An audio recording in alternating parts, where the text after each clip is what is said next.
이 이야기에서 정체불명의 테러 조직이 인도네시아 대사관 직원들을 인질로 잡고 조직원 석방과 인질이 목숨값으로 1억 달러를 요구합니다. 정부는 현지 특수부대를 투입하지만 테러리스트들은 그들을 벌레처럼 해치우고 건물 주변에 지뢰를 설치해 유령조차 뚫을 수 없게 만듭니다. 유령 이야기가 나와서 말인데 가이스트 즉 유령이라 불리는 비밀 요원이 있습니다. 그는 임무에 실패한 적이 없는 것으로 알려져 있지만 테러리스트들은 그저 전설일 뿐이라고 믿습니다. 그들이 아직 잡담을 나누는 동안 누군가 잠입해 칼 한 자루만으로 무장 테러 조직 5개 분대를 쓸어버리고 그들은 아무리 애를 써도 총알 한 발 맞히지 못합니다. 가이스트가 그들을 쓰러뜨린 후 누군가 모든 상황이 담긴 녹화 영상을 보며 쿨리의 움직임에 기뻐합니다. 남자는 그의 일하는 모습을 몇 번이고 봐도 훌륭하다고 고백합니다. 아무래도 때는 3년 후이고 그 남자는 대사관 인질 사건이 어떻게 해결되었는지 보고 있는 것 같습니다. 남자는 가이스트에게 이것이 그의 모든 임무 중 가장 마음에 드는 것 중 하나라고 말하며 이 영상은 자기 회사에서 개발한 특수정찰 카메라로 비밀리에 촬영된 것이라고 덧붙입니다. 그는 의자에 묶여있는 가이스트를 돌아보며 그의 배경이 미스터리하기 때문에 도대체 어디서 왔는지 묻습니다. 남자는 가이스트에게 혼자서 1만 명의 적을 쓰러뜨릴 수 있는 전설이기 때문에 그의 열렬한 팬이라고 말합니다. 그는 가이스트가 자신의 하찮고 비겁하며 더러운 작은 계략에 패배하는 것을 목격하게 되어 유감이라고 덧붙입니다. 그는 자신이 그토록 존경했던 유령이 찰나의 인간적인 감정에 의해 쓰러지는 것이 한심하다고 생각합니다. 남자는 가이스트의 머리에 총을 겨누고 마지막 할 말이 있냐고 묻지만 가이스트는 유령 가이스트를 죽이는 것이 그렇게 쉽다고 생각하지 말라고 말합니다. 남자는 마침내 가이스트가 입을 열자 기뻐하지만 그가 좌절감을 감추기 위해 허세를 부리며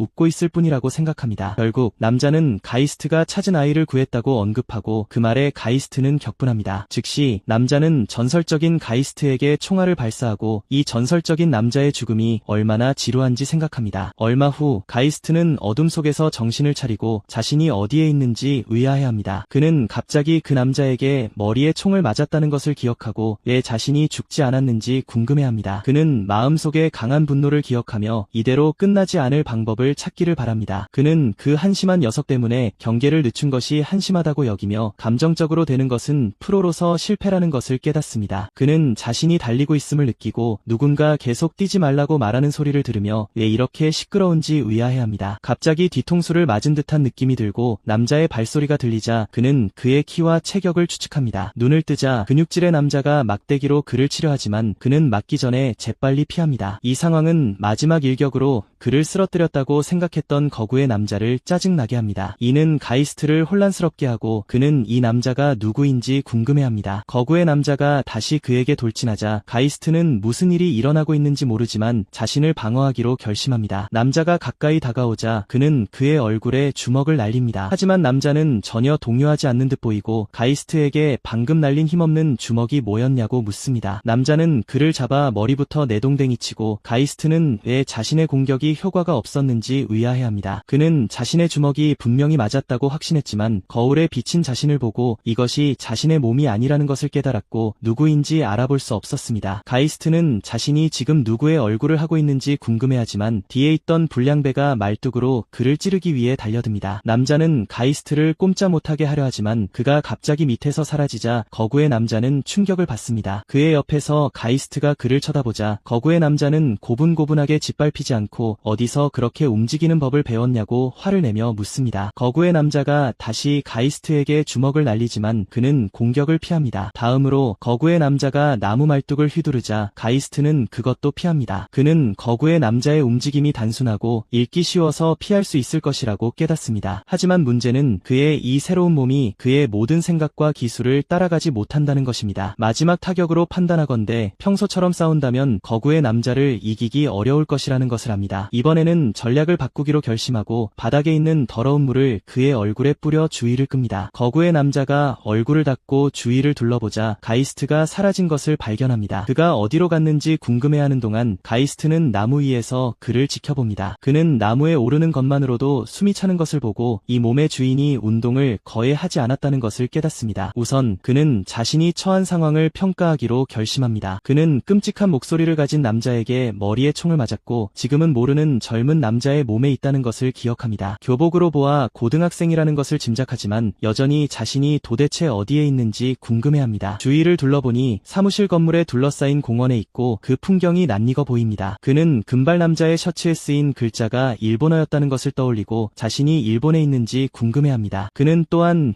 자신이 약한 젊은 남자의 몸에 있는지 그리고 금발 남자가 자신을 공격하는지 궁금해합니다. 곧 금발 남자가 나무 위에 있는 그를 발견하고 그를 잡기 위해 나무를 오르려 합니다. 나무에 올라온 거구의 남자는 다시는 도망치게 두지 않겠다고 말합니다. 그는 막대기로 가이스트를 배려하지만 그는 재빨리 피하고 뒤로 뛰어 다른 나뭇가지로 옮겨갑니다. 이것은 거구의 남자를 지치게 만들기 시작하고 그는 가이스트에게 갑자기 다른 사람처럼 움직이는지 묻습니다. 하지만 가이스트는 손목에 날카로운 통증을 느끼고 이 약한 손으로 착지의 충격을 완화하려다 부러졌는지 궁금해합니다. 비를 맞아 추워지고 오른손을 다쳤기 때문에 그는 이 몸이 더 이상 버티지 못할 것이라고 깨닫습니다. 하지만 거구의 남자는 싸워본 적도 없어 보이는 약골이 이 파이트 배틀에 참가했다는 것을 믿을 수 없다고 말합니다. 가이스트는 파이트 배틀이 무슨 뜻인지 궁금해하지만 거구의 남자는 가이스트의 참가가 자신에게는 손쉬운 돈벌이를 의미한다고 말합니다. 그 말들로부터 가이스트는 이기면 돈을 받는 싸움이라는 것을 깨닫고 무슨 일이 일어나고 있는지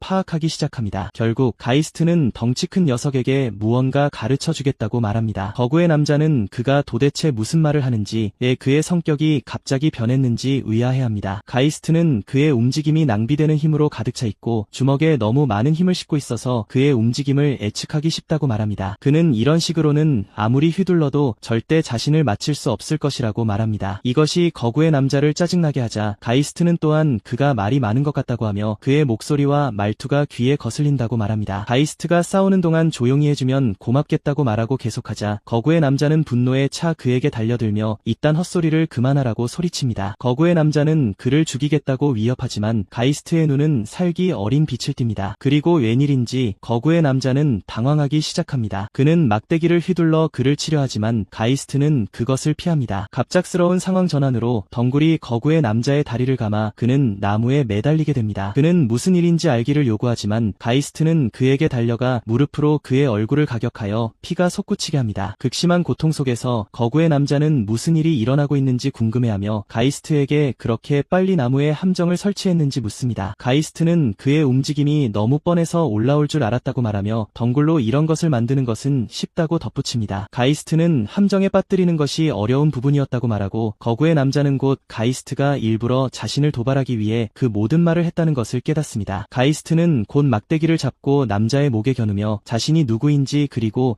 자신을 쫓는지에 대한 정보를 제공하라고 요구합니다. 혼란스러워진 거구의 남자는 무슨 헛소리를 하냐고 묻고 가이스트는 파이트 배틀에 참가할 때 무슨 일을 당할지 알고 있었을 것이라고 상기시킵니다. 가이스트는 파이트 배틀이 무엇인지 설명하라고 말하지만 남자가 아무 말도 하지 않자 가이스트는 막대기로 그를 찌르려 합니다. 그가 그렇게 하기 전에 거구의 남자는 포기한다고 말하지만 가이스트는 그가 무슨 뜻인지 모릅니다. 갑자기 근처에서 들려오는 목소리가 거구의 남자의 항복을 받아들이고 가이스트는 그 목소리가 자신의 휴대폰에서 나온 것임을 깨닫습니다. 휴대폰을 꺼내자 그들이 스자노 랭크 배틀이라는 싸움에 참여하고 있으며 경기는 사쿠라바 키스케와 쿠도 요시오 간의 대결이라는 것을 알게 됩니다. 아무래도 그가 빙의한 몸은 키스케라는 남자의 것이고 그는 승자로 선언됩니다. 화면을 보며 가이스트는 싸움이 스트리밍되고 있었다는 것을 깨닫고 요시오에게 댓글에 있는 사람들이 무슨 말을 하는지 묻습니다. 짜증이 난 요시오는 그가 댓글을 보여주며 자랑한다고 느껴 그의 손에서 휴대폰을 쳐냅니다. 요시오는 상금이 사라졌다고 한탄하며 키스케에게 내려달라고 말하지만 가이스트는 너무 시끄럽다며 그의 얼굴을 다시 걷어차 기절시킵니다. 그는 휴대폰을 다시 켜려고 하지만 물에 흠뻑 젖어서 켜지지 않습니다. 나중에 그는 케의 개인 소지품을 발견하고 곧 자신의 영혼이 이 사람의 몸으로 들어왔다는 것을 깨닫습니다. 신분증을 확인하자 그는 케이스케가 17살이라는 것을 알게 되지만 그가 누구인지 궁금해합니다. 많은 질문이 있지만 그는 정보를 얻기 위해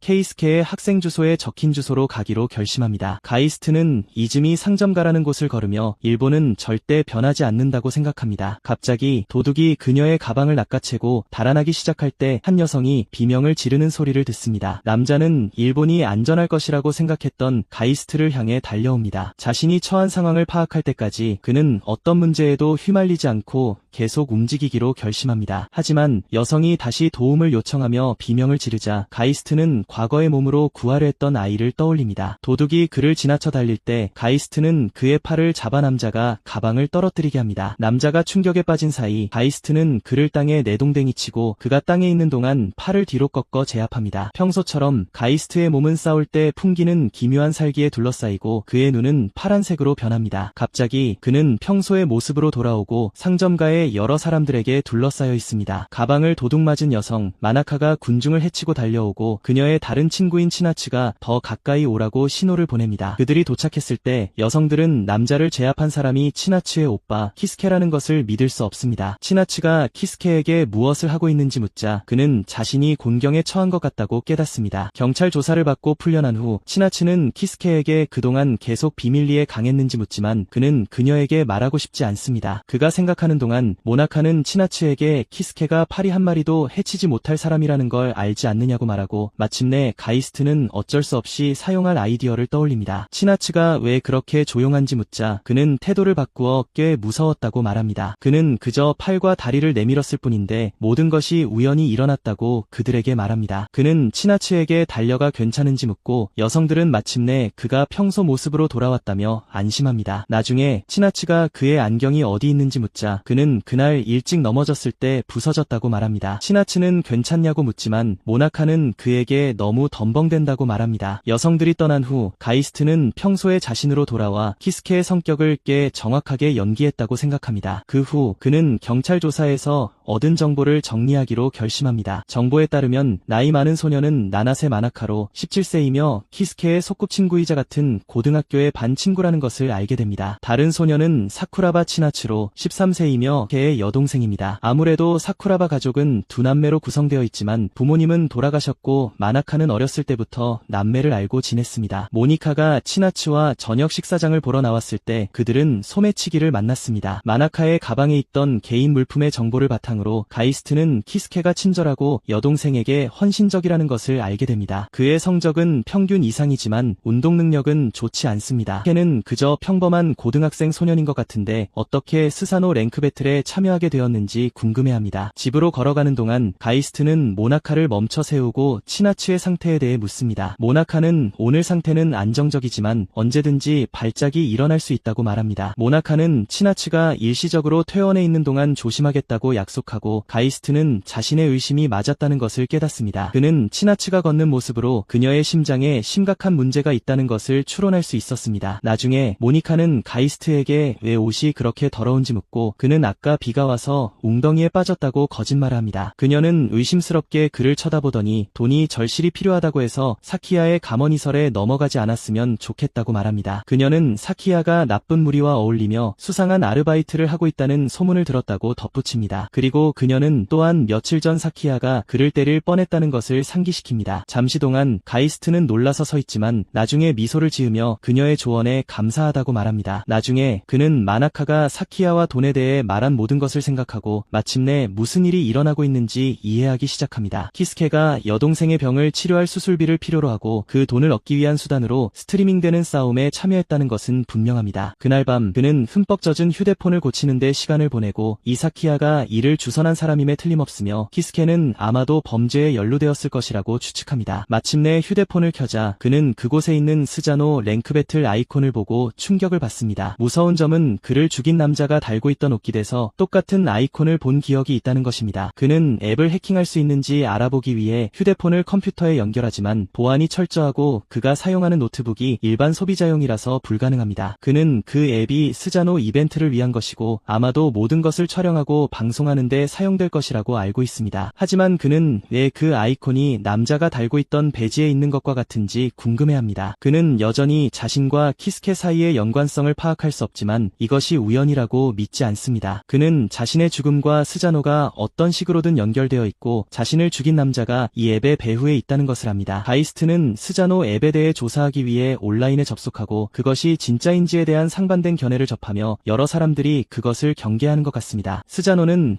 어둠의 경로를 통해 얻을 수 있는 앱을 설치하여 참가 권한을 얻는 배틀 이벤트입니다. 배틀의 장소와 시간은 앱에 의해 무작위로 매칭되며 경기는 즉시 시작됩니다. 그들은 최신 촬영 기술을 사용하여 싸움을 전국의 비밀리에 방송합니다. 또한 앱의 모회사가 정부기관과 관련이 있다는 어두운 소문도 있어 불법 활동이 기소되지 않은 이유를 설명할 수 있으며, 이는 누군가가 그들을 덮어주고 있을 수 있음을 의미합니다. 인터넷상의 사람들은 그것이 진짜인지 모르지만 가이스트는 그것이 진짜라는 것을 알고 있으며 지난 싸움에서 이겨 그의 계좌로 이체된 100만엔으로 그것은 분명합니다. 가이스트는 앱 배후의 조직이 엄청난 영향력을 가지고 있어야 한다고 깨닫지만 이 모든 것에서 충격적인 부분은 가이스트가 실제로 죽은 지 5년이 지났다는 것입니다. 그가 살해된 날은 2023년 5월 11일로 정확히 5년 전입니다. 가이스트는 자신이 살아있을 때 스자노나 그것을 운영하는 조직에 대해 듣지 못했을 수 있는 이유가 자신이 죽은 후 5년 동안 급속히 성장했기 때문이라고 추측합니다. 그는 또한 자신이 죽었기 때문에 그들이 그렇게 빨리 성장했는지 궁금해합니다. 아마도 그들은 그가 당시 그들의 조직에 잠입했기 때문에 그가 앱 개발자를 추적하여 그들을 박살낼 것이라는 것을 알았을지도 모릅니다. 그는 이것이 그 남자가 전생에 자신의 여동생을 이용하여 자신을 죽인 이유인지 궁금해합니다. 그가 생각하는 동안 카나이라는 이름의 여성이 집에 들어와 큰 소리로 도착을 알립니다. 조사를 통해 가이스트는 이 사람이 키스케의 이모라는 것을 알고 키스케의 성격으로 계속 행동하기로 결심하며 명랑하게 그녀를 집에 맞이합니다. 그는 언제나처럼 그녀의 노고에 감사하지만 그녀는 그에게 달려들어 자기 이름의 경칭을 빼고 카나이짱이라고 부르라고 말합니다. 그들 사이에 벽이 있는 것 같아 슬프기 때문이라고 합니다. 가이스트는 여전히 그녀를 카나의 씨라고 부르며 너무 시끄러워서 침실에 있는 치나츠를 깨울 것이라고 말합니다. 결국 카나에는 그에게 치나츠의 비용에 대해 걱정할 필요가 없다고 말합니다. 자기가 처리할 것이기 때문입니다. 그녀가 말하는 동안 그녀는 그의 안경이 없어진 것을 알아차립니다. 그리고 그가 할 말을 생각하는 동안 그녀는 그에게 안경 없는 모습이 잘생겼다고 말합니다. 그녀는 자신이 조금만 더 젊었다면 그와 데이트를 했을 것이라고 농담하지만 갑자기 구토하기 시작합니다. 가이스트가 그녀의 상태를 확인하러 가자 그녀는 몸이 안 좋다고 불평합니다. 그가 그녀를 돕는 동안 가이스트는 갑자기 자신의 휴대폰에서 다음 배틀이 매칭되었다는 알림을 발견합니다. 다음날 토요일, 가이스트는 싸움에 방해가 되지 않도록 앞머리를 자르고 안경을 버리기로 결심합니다. 키스케는 그가 몸을 차지하기 전에 시력이 나빴던 것 같지만 가이스트는 이제 자신의 시력이 최상급이라는 것을 깨닫습니다. 하지만 문제는 키스케의 몸이 신체적으로 약해서 미래를 위해 훈련해야 한다는 것입니다. 이전 주인에게 미안한 마음이 들지만 그는 당분간 자신의 목적을 위해 이 몸을 빌릴 것이라는 것을 알고 있습니다. 그런 일이 일어나는 동안 치나츠는 검진을 위해 병원에 있고 카나에는 쉬는 날에 출근해서 둘 다 늦게 집에 올 것입니다. 가이스트는 이 기회를 이용해 이 문제를 해결하러 가기로 결심합니다. 그는 배틀 장소로 가고 지난번보다 드론이 더 많다는 것을 알아차립니다. 이는 이 경기가 많은 관심을 받고 있음을 의미합니다. 그 생각은 마음에 들지 않지만 그것이 그 남자에게 다가갈 수 있는 유일한 단서이기 때문에 게임에 어울려줄 수밖에 없다는 것을 깨닫습니다. 건물에 들어서자 어떤 남자가 섀도우 복싱을 연습하는 것을 보고 그 남자가 날카롭고 엄청나게 빠를 것이라고 깨닫습니다. 남자가 그를 알아차리자 그는 더 일찍 알아차리지 못해 미안하다고 사과하며 경기 전에 자기 채널에 스트리밍할 영상을 촬영하고 있었다고 설명합니다. 그가 조사한 바에 따르면 가이스트는 그의 이름이 무카이 타케시라는 것을 알고 있습니다. 그는 격투기 유튜버입니다. 가이스트가 악수를 하며 자신을 소개하자 타케시는 그의 지난 경기를 봤다며 지금은 완전히 다른 분위기를 풍긴다고 인정합니다. 타케시는 그에게 정말 같은 사람이냐고 묻고 가이스트는 그렇다고 말합니다. 흥미를 느낀 타케시는 그가 고등학생치고는 꽤 성숙해 보인다고 말하며 자신이 착각하는 것인지 궁금해합니다. 가이스트는 타케시가 꽤 날카롭고 관찰력이 뛰어나다는 것을 깨닫습니다. 전직 복서에게 기대할 만한 것입니다. 그가 인터넷에서 찾아낸 정보에 따르면 타케시는 전직 프로 복서로 한때 헤비급에서 세계 15위에 올랐던 실력 있는 파이터입니다. 하지만 몇 년 전 대기업이 후원한 경기에서 상대방이 사망했고 이로 인해 그는 링의 비극이라 불리는 사건을 겪고 은퇴하게 되었습니다. 가이스트는 그의 과거 경기 영상 몇 개를 찾아보고 그가 민첩성과 근접전에 뛰어난 인파이터 복서였다는 것을 알게 되었습니다. 그의 특기는 라이트 훅으로 순식간에 거리를 좁히는 것입니다. 은퇴했지만 격투기 유튜버로서 매일의 훈련을 게을리하지 않았다는 것이 분명합니다. 그리고 가이스트가 그의 섀도우 복싱을 보고 관찰한 바로는 그들의 신체 능력 차이는 꽤 명백합니다. 전생의 기술이 있더라도 키스케의 몸으로 그를 이기는 것은 어려울 것입니다. 경기가 시작되기 전 타케시는 가이스트에게 지난 경기 후반부의 움직임이 믿을 수 없을 정도였으며 평범한 고등학생이 할 수 있는 것 같지 않았다고 말합니다. 그는 자기 채널의 많은 시청자들이 이번에도 그에게서 또 다른 놀라운 퍼포먼스를 기대하고 있다고 설명하며 가이스트에게 살살해달라고 부탁합니다. 지난번과 달리 가이스트는 준비할 시간이 충분했습니다. 그는 그들이 싸우는 페어의 구조를 외웠고 어떤 예기치 않은 상황에 대해서도 시뮬레이션을 돌렸습니다. 경기가 곧 시작되자 가이스트는 반대 방향으로 뛰기 시작합니다. 그의 계획은 타케시가 어떻게 움직이는지 보고 시뮬레이션에 따라 진행하는 것입니다. 순식간에 타케시는 그의 옆으로 달려와 어떤 속임수를 계획하고 있다는 것을 안다고 말합니다. 이 속도에 가이스트는 놀라고 이 남자가 실제 싸움에서는 훨씬 더 빠르다는 것을 깨닫습니다. 가이스트는 타케시가 근접전에 능숙하기 때문에 거리를 좁히면 끝장이라는 것을 깨닫습니다. 가이스트는 반대 방향으로 뛰려 하지만 타케시는 아무리 뛰어도 가이스트가 자신의 속도를 따라잡을 수 없을 것이라고 말합니다. 타케시는 주먹을 주고받기 시작하지 않으면 댓글창이 꽤 험악해질 것이라고 농담하며 가이스트에게 주먹을 날립니다. 가이스트는 주먹을 피하지만 속도 때문에 긁힙니다. 타케시는 그가 그것을 피할 수 있었다는 것에 놀라 다시 주먹을 날립니다. 가이스트는 그가 자신의 특기인 라이트 훅을 사용하고 있다는 것을 깨닫고 좋게 끝나지 않을 것이라고 생각합니다. 타케시는 라이트 훅을 날리지만 가이스트가 그것을 막자 놀랍니다. 그는 가이스트가 그렇게 가까운 거리에서 자신의 훅을 막을 수 있다는 것에 놀라며 그가 꽤 잘한다고 인정합니다. 그는 재빨리 뒤로 물러서며 가이스트가 뭔가 숨겨둔 것이 있을 것이라고 추측하고 가이스트는 실제로 그렇습니다. 가이스트는 프로 복서 시절 경기에서 그가 그렇게 움직였기 때문에 그의 시그니처인 라이트 훅을 날릴 것이라고 예상했고 훅을 정면으로 받으면 자신에게는 게임 오버가 될 것이라는 것을 알고 있었습니다. 그 때문에 그는 공격을 막기 위해 손에 철판을 넣었습니다. 그것은 타케시를 놀라게 하고 그는 가이스트가 이렇게 준비해온 것을 보며 정말 고등학생인지 궁금해합니다. 타케시는 복싱 경험이 전혀 없는 완전한 아마추어가 자신의 시그니처 기술을 막는 것이 스트리밍에 좋게 보이지 않을 것이라고 생각하며 가이스트가 엄청난 좋아요 점수를 받고 있을 것이라고 믿습니다. 상황을 동등하게 만들기 위해 그는 다시 그에게 달려들지만 가이스트는 철판으로 그것을 막습니다. 그것은 타케시를 놀라게 하고 그는 양손으로 빠르게 주먹을 날리기 시작하고 가이스트는 그것을 막으려 했습니다. 가이스트는 펀치가 빠르고 묵직하게 쏟아져 빈틈이 없기에 막는 것 말고는 할 수 있는 게 없다는 것을 깨닫는다.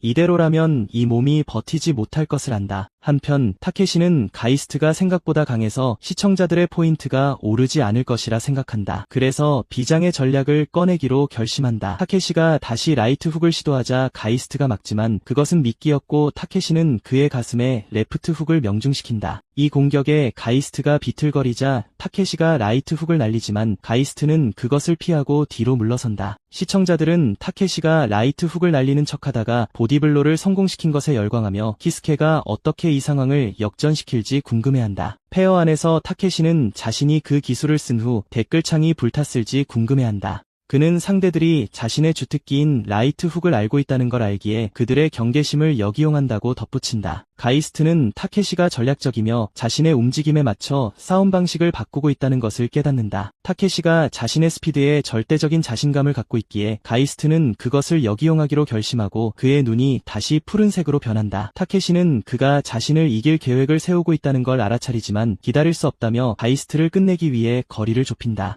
그가 다시 맹렬하게 펀치를 날리지만 가이스트는 그것들을 막아낸다. 펀치를 날리면서 타케시는 가이스트가 필사적으로 방어해야 할 상황에서 왜 그렇게 침착해 보이는지 의아해한다. 불길한 예감이 든다. 가이스트가 그의 펀치 하나를 더 쳐내자 가이스트는 라이트 훅을 휘두르고 타케시는 간신히 피한다. 그는 뒤로 물러나며 아슬아슬했다고 생각하고 가이스트가 그런 공격을 할 수 있었다는 걸 믿지 못하며 그의 정체가 대체 무엇인지 궁금해한다. 이 시점에서 그는 긴장하며 더 맹렬하게 펀치를 날리고 가이스트는 계속 막는다. 지난번에는 타케시를 마치길 바랐지만 이 몸이 따라주지 못했던 것 같다. 그리고 이 몸이 한계에 다다르고 있으며 다음 일격이 마지막 기회가 될지도 모른다는 것을 깨닫는다. 타케시는 펀치를 날리면서 가이스트가 계획을 세우고 있다는 걸 알지만 한번 쳐냈다고 해서 자신의 라이트 훅을 간파했을 리는 없다고 믿는다. 갑자기 가이스트가 타케시의 펀치를 피하고 그의 얼굴에 펀치를 날리자 타케시는 이번에는 쳐내려 하지 않았다는 것에 충격을 받는다. 가이스트는 카운터를 사용했다. 빠른 상대를 상대하기 위해 절묘한 타이밍에 날리는 펀치로 상대의 속도와 체중을 더해 일반 펀치보다 큰 피해를 준다. 이런 방식으로 가이스트는 타케시의 속도를 이용해 키스케의 몸에 부족한 펀치력을 보완할 수 있었다. 하지만 이런 카운터는 카운터를 성공시키려면 뛰어난 동체 시력이 필요하며 최상의 상태인 타케시와는 싸울 수 없었기에 그는 타케시의 약점이 드러나기를 기다렸다. 타케시의 경기 영상을 보면서 가이스트는 그의 많은 패배 원인이 스피드에 의존하는 큰 라이트 훅을 남용하여 일찍 체력이 고갈되는 것임을 간파했다. 그래서 가이스트는 타케시가 땀을 더 많이 흘리고 숨이 거칠어지는 것을 보고 그의 스피드의 날카로움이 줄었다는 것을 알았다. 그 덕분에 가이스트는 키스케의 몸으로 카운터를 성공시키기 더 쉬워졌다. 타케시는 잠시 바닥에 쓰러져 있다가 이내 무릎으로 기어 일어선다. 타케시는 심각한 충격을 받은 듯 몸을 떨기 시작하며 이런 곳에서 질 수 없다고 결심한다. 그 분노에 힘입어 그는 다시 한번 라이트 훅을 날린다. 가이스트는 팔을 움직이려 하지만 움직이지 않자 충격을 받는다. 가이스트는 몸에 데미지와 피로가 누적되었음을 깨닫고 타케시를 과소평가했다는 것을 알아차린다. 한편 타케시는 질 수 없다고 되는다. 그는 가족, 사사나를 위해 이겨야만 한다는 것을 안다. 갑자기 타케시는 옆을 보고 그곳에 서 있는 사사나를 발견하고는 그녀가 왜 여기 있는지 의아해한다. 그가 싸우기 위해 앞으로 돌아섰을 때 가이스트는 공중으로 뛰어올라 타케시에게 돌려차기를 날린다. 타케시는 그가 대체 어떤 사람인지 궁금해하지만 공격을 피하고 반격해서 이기기로 결심한다. 그는 첫 공격은 막았지만 가이스트가 자신을 보지도 않고 다른 발로 또 한 번의 발차기를 날리는 것을 눈치채지 못했고 그 발차기는 그의 얼굴에 명중하여 그를 바닥에 쓰러뜨린다. 타케시는 이 녀석이 연속 돌려차기를 사용할 수 있다는 것에 충격을 받고 어떻게 태권도를 아는지 의아해한다. 그의 눈앞에 작은 돌고래들이 보이기 시작하고 곧 의식이 희미해진다. 타케시는 경기 중 링 위에서 상대 선수가 사망했던 때를 회상한다. 이 일은 그를 크게 분노하게 했고 아내는 사고였으니 그의 탓이 아니라고 말하려 했다. 하지만 그는 술에 빠져 그녀의 입을 막았다. 타케시는 세상이 자신을 살인자라고 부른다고 믿으며 아내 또한 속으로는 그렇게 생각하고 있다고 비난한다. 그녀는 그렇게 생각하지 않는다고 말하려 하지만 그는 그녀에게 나가라고 소리친다. 그때 이후로 그는 아내와 딸을 볼 수 없었다. 몇 년 후 그는 절망과 후회를 극복하기 위해 영상 스트리밍을 시작했다. 얼마 후 그는 아내로부터 사사나가 아빠가 세계 챔피언이 되기를 바라며 부적을 만들었다는 편지를 받았다. 이 부적은 타케시에게 챔피언 벨트보다 더 큰 행복을 주었다. 그때부터 그는 더 유명해지고 더 많은 돈을 벌어 가족을 되찾을 계획을 세웠다. 현재 타케시는 움직일 수 없는 채로 누워있고 가이스트가 승자로 선언된다. 해설자는 타케시가 약한 고등학생에게 졌다는 사실에 열광한다. 가이스트는 부적을 집어들고 만약 타케시가 갑자기 멈추지 않아 연속으로 큰 돌려차기를 2번 성공시키지 못했다면 질 뻔했다는 것을 깨닫는다. 그는 타케시가 도대체 무엇을 보고 있었는지 궁금해하며 주위를 둘러보다가 한 소녀가 서 있는 것을 발견한다. 소녀는 그에게 왜 이런 짓을 하냐고 묻는데 바로 마나카였다. 가이스트는 그녀가 왜 여기에 있는지 의아해한다. 드론이 그녀의 침입을 감지하자 가이스트는 그곳을 떠나기 위해 그녀를 끌고 나온다. 그곳을 탈출한 후 마나카는 거친 숨을 몰아쉬지만 가이스트는 그녀에게 왜 폐건물에 있었는지 묻는다. 그녀는 어제 만났을 때 그가 이상해 보여서 보러 왔다고 말하고 그는 어떻게 그가 거기 있는지 알았는지 묻는다. 그녀는 무슨 일이 생길 경우를 대비해 시나치에게 있었던 일 때문에 그의 휴대폰과 자신의 휴대폰이 위치 정보를 공유하고 있다는 것을 상기시킨다. 가이스트는 키스케의 휴대폰에 있는 추적 앱을 인지하지 못했다는 것을 깨닫고 자신의 부주의를 탓한다. 그날 밤 가이스트는 밖으로 나가 매우 위험한 곳에서 뛰어내린다. 그는 프랑스에서 유래한 운동인 파쿠르를 하고 있다. 화려하고 고개 같은 움직임 때문에 위험한 익스트림 스포츠로 여겨지지만 실제로는 고유의 철학에 기반한 과학적인 훈련 방법이다. 죽음을 무릅쓴 스릴을 즐기는 것이 아니라 자신의 신체 능력의 기능적 한계를 이해하고 자신의 잠재력을 최대한 추구하는 것이다. 위험하긴 하지만 이 몸을 사용하는 법을 배우는 가장 빠른 방법이다. 팔과 다리의 근육량, 관절의 가동 범위 등을 확인하면서 한계까지 밀어붙일 수 있다. 현재 자신이 할 수 있는 것과 할 수 없는 것을 배울 수 있다. 가이스트의 신체 기능은 이 몸에서 심하게 제한되었는데 이는 단지 이 몸이 상대방보다 전반적으로 약하기 때문만이 아니라 그가 이 몸에 익숙하지 않았기 때문이기도 하다. 원래 몸처럼 움직이기는 어렵겠지만 이 몸에 익숙해지면 전투 스타일이 훨씬 나아질 것이라고 믿는다. 훈련하는 동안 그는 마나카가 사키야가 말한 수상한 제안을 받아들였는지 물었던 것을 기억한다. 2시간 전 그는 일어난 일을 목격한 마나카에게 스자노에 대해 솔직하게 말하기로 결심했다. 회상 속에서 그녀는 이 사실을 믿을 수 없어하며 그에게 뭔가 잘못됐다고 말한다. 그녀는 왜 갑자기 머리를 잘랐는지 궁금해하며 위험한 일이 생기기 전에 그만두라고 부탁한다. 하지만 가이스트는 자신을 죽인 남자를 추적할 때까지 멈출 수 없다는 것을 알고 있으며 키스케가 치나츠를 위해 돈을 모으는 것을 돕고 있다. 가이스트는 마나카에게 그만두는 것은 선택지가 아니라고 말한다. 특히 치나츠의 심장이 언제 멈출지 모르기 때문에 빨리 심장 이식을 받아야 한다고. 해외에서 수술을 받아야 하고 보험은 적용되지 않을 것이다. 총 비용은 최소 5억 엔으로 추정되며 가이스트는 이것이 키스케가 스사노오 배틀에 참여하기로 한 이유라는 것을 알고 있다.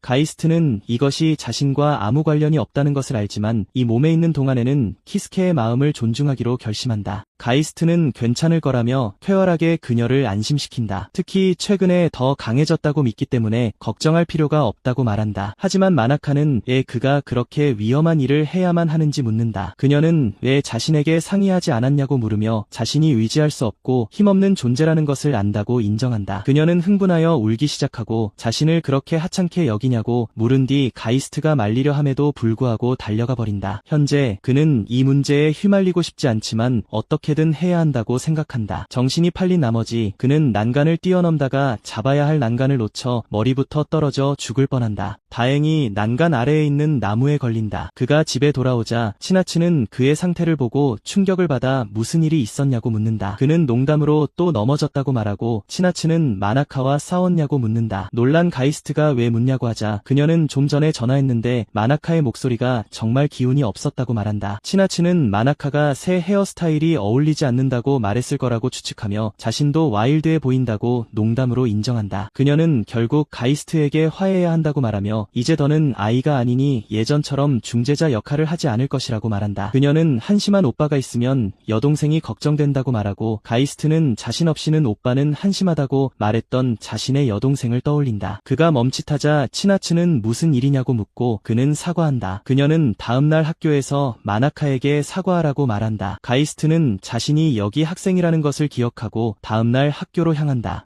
들어가는 길에 풀이 죽어있는 마나카를 보고 그녀를 멈춰 세우려 하지만 근처에 서 있던 어떤 남자가 그의 새머리 스타일에 대해 묻는다. 가이스트는 이 남자가 누군지 궁금해하고 명백히 불량한 분위기를 풍기는 그 남자는 가이스트에게 멋있어 보인다고 생각하냐고 묻는다. 그 남자는 가이스트를 잡고 잠시 이야기 좀 하자고 제안한다. 그 남자는 가이스트를 학교 뒤편으로 데려가 그가 2번 연속으로 이길 줄은 몰랐다고 말한다. 즉시 가이스트는 이 남자가 키스케를 스자노 싸움에 끌어들인 사키야 유지라는 것을 알아차린다. 사키야는 그를 끌어들인 사람으로서 꽤 자랑스럽다고 말한다. 이전에 가이스트는 학교 데이터베이스를 해킹하여 사키야의 프로필을 입수했다. 사키야는 수업 태도가 불량하고 무단결석이 잦은 전형적인 문제 학생이다. 학교 비공식 웹사이트에 따르면 사키야의 평판은 학생들 사이에서 최악이다. 그는 강도, 갈치, 불법 약물, 그리고 수상한 아르바이트 주선에 연루되어 있다. 그가 작은 범죄 집단의 리더라는 소문도 있다. 하지만 그렇게 많은 눈에 띄는 짓을 저지르면서도 경찰과 문제가 된 적이 없는데 그 이유에 대한 소문이 있다. 웹사이트의 누군가는 사키야가 어떤 미친 지하 조직의 보호를 받고 있어서 경찰이 그를 건드릴 수 없다고 들었다고 말했다. 가이스트는 이 의문의 조직이 스사노오를 운영하는 조직인지 그리고 사키야가 그 조직과 어떤 관계가 있는지 궁금해한다. 사키야는 그가 말이 없자 겁먹었냐고 묻는다. 그래서 가이스트는 일단 모르는 척하기로 한다. 그는 쾌활하게 사키야에게 무슨 일이냐고 묻고 사키야는 당연히 자기 목에 대한 이야기라고 말한다. 그는 가이스트에게 자신의 소개 덕분에 그 돈을 벌었으니 약속대로 감사의 표시로 자기 몫을 줘야 한다고 상기시킨다. 사키야는 D랭크 싸움의 상금이 100만 엔이므로 2번 이겼으니 가이스트가 200만 엔을 가지고 있을 것이라고 지적한다. 사키야는 첫 번째인이 할인해주겠다며 180만 엔을 가져가겠다고 제안하고 가이스트는 충격받은 척하며 그럴 수 없다고 항의한다. 그는 사키야가 왜 자신을 여기로 불렀는지 궁금했는데 이제 보니 그저 돈을 뜯어내려는 것이었고 이는 그가 그저 좀도둑에 불과하다는 것을 의미했다. 가이스트는 그가 그 의문의 조직의 일원이 될 만큼 중요하지 않다고 추측하고 그냥 허세를 부려 이 상황을 넘기기로 결심한다. 갑자기 패거리 중 한 명이 사키야에게 몸매가 좋으니 돈 대신 마나카를 대가로 받는 게 어떠냐고 묻는다. 그 남자는 돈보다 그게 더 좋다고 말하지만 가이스트가 그의 셔츠를 잡고 자신의 몸이 저절로 움직이고 있음을 깨닫는다. 충격을 받은 덩치 큰 남자가 누구냐고 물으며 그를 때리려 하지만 가이스트는 자신의 펀치로 그의 얼굴을 땅에 쳐박는다. 가이스트는 펀치로 그 남자를 끝장내고 그의 눈과 주위는 평소의 치명적인 푸른 기운으로 변한다. 이것은 다른 이들을 충격에 빠뜨리고 그들이 덩치 큰 남자를 확인했을 때 그는 기절해 있었다. 갑자기 한 어른이 그들을 발견하고 달려와 거기서 무엇을 하고 있는지 묻는다. 사키야는 재빨리 다른 이들에게 떠나야 한다고 말하며 방금 전 가이스트의 움직임으로 보아 그가 평범한 사람이 아니라고 생각한다. 그 때문에 지난 2번의 싸움이 요행이 아니었음을 깨닫고 녀석들은 도망친다. 그들이 도망치는 동안 가이스트는 이것이 자신에게 큰 문제가 되지 않기를 바란다. 그 남자가 사람이 괜찮은지 확인하러 오는데 그가 바로 타케시였고 그가 내내 가이스트였다는 사실에 충격을 받는다. 나중에 그들은 대화를 나누고 타케시는 그 사람이 낯이 익어 가까이 왔다고 말한다. 그는 그저께 본 후 오늘 다시 마주칠 줄은 몰랐다고 말한다. 그래서 가이스트는 그가 학교에서 무엇을 하고 있는지 묻는다. 타케시는 자신이 이 학교 졸업생이며 복싱부 코치 제안을 받았지만 처음에는 거절하려다가 수락하기로 결정했다고 설명한다. 그는 가이스트에게 자신이 왜 복싱 경력을 은퇴했는지 아는지 묻는다. 하지만 가이스트가 아무 말도 하지 않자 타케시는 링 위에서 일어났던 비극과 그로 인해 가족과 헤어지게 된 일을 꺼낸다. 그는 유튜버가 되어 스사노오에 참여하기로 결심했고 유명해지고 부자가 되어 가족을 되찾기를 바랐다. 그는 이제 그것이 얕은 꿈이었다고 믿는다고 인정하지만 가이스트에게 KO 당한 후 무언가를 기억해냈다. 그는 자신이 복싱에 진지하게 헌신하는 모습을 보며 가족들이 미소 짓던 것을 기억했다. 가이스트에게 패한 후 딸이 몇 년 만에 처음으로 그에게 연락했다고 한다. 그녀는 중학교 생활과 항상 그의 동영상을 본다고 말했다. 그를 울게 만든 것은 그녀가 유튜버일 때보다 복서일 때의 아빠가 더 좋다고 말했을 때였고 이는 그에게 돈과 명예가 단지 자신을 위한 것이었음을 깨닫게 했다. 그는 이제 딸이 그에게 원했던 것이 과거에서 벗어나 앞을 보는 것이었음을 깨닫고 타케시는 다시 한번 진지하게 복싱에 임하기로 결심했다고 말한다. 가이스트는 그날 떨어졌던 돌고래 부적 중 하나를 꺼내며 그것을 그에게 돌려줄 방법을 찾고 있었다고 말한다. 타케시는 그것을 보고 놀라고 가이스트는 가져가서 미안하다고 사과하며 돌려주려 했지만 예상치 못한 일로 갑자기 떠나게 되었다고 말한다. 가이스트는 그것이 그의 아이가 준 선물이냐고 묻고 그는 그렇다고 대답한다. 그리고 그것은 가이스트에게 여동생이 그에게 행운의 부적을 주었던 것을 떠올리게 한다. 그들이 거기 있는 동안 가이스트는 새로운 전투 알림을 받고 그의 새로운 상대를 보고 충격을 받는다. 그날 밤 마나카는 키스케를 마주할 수 없어서 그에게서 도망친 것을 생각한다. 그녀는 이대로 계속할 수 없다는 것을 알지만 어떻게 해결해야 할지 모른다. 갑자기 버스가 그녀를 지나가고 누군가 그녀를 버스 안으로 끌어당긴다. 그날 밤 스사노오 배틀은 특별 승급전이 있다. 선정된 장소는 도쿄의 철거 예정인 한 고등학교의 구교사이다. 해설자는 키스케가 전혀 알려지지 않았지만 강자들을 쓰러뜨렸으며 D랭크 파이터라고 발표한다. 키스케가 2연승을 거두었기 때문에 이번에 승급전을 마련했으며 이 경기에서 이기면 정말 빠른 속도로 승급하게 될 것이다. 한편 가이스트는 그들이 키스케의 옛 고등학교 지역을 싸움 장소로 선택했다는 것을 믿을 수 없다. 게다가 그는 상대가 C랭크 파이터인 사키야 유지라는 것을 알고 있다. 보통 사키야의 상대 중 많은 수가 경기 중간에 기권하는데 이는 그가 매우 압도적인 스타일로 명성이 높기 때문이며 키스케에게도 같은 일이 일어날지 궁금해한다. 가이스트는 이곳에 오기 전에 그의 과거 싸움 기록을 보았기 때문에 이렇게 빨리 사키야와 싸워야 한다는 것을 믿을 수 없다. 모든 영상에서 그와 상대방 사이에 큰 실력 차이는 없어 보였지만 대부분이 싸움 도중 싸울 의지를 잃었는데 이는 이상했다. 경기가 시작되기 직전 사키야는 가이스트에게 그를 박살내겠다고 말한다. 경기가 시작되자 사키야는 신축봉을 들고 그에게 달려든다. 사키야가 그것을 그에게 휘두르지만 가이스트는 뛰어 피한다. 사키야는 그렇게 가까운 거리에서는 피할 수 없을 것이라고 확신하며 다시 그것으로 그의 얼굴을 치료하지만 가이스트는 뒤로 몸을 젖혀맞는 것을 피한다. 사키야는 운이 좋았다고 느끼며 계속 휘두르지만 가이스트는 매번 그것을 피한다.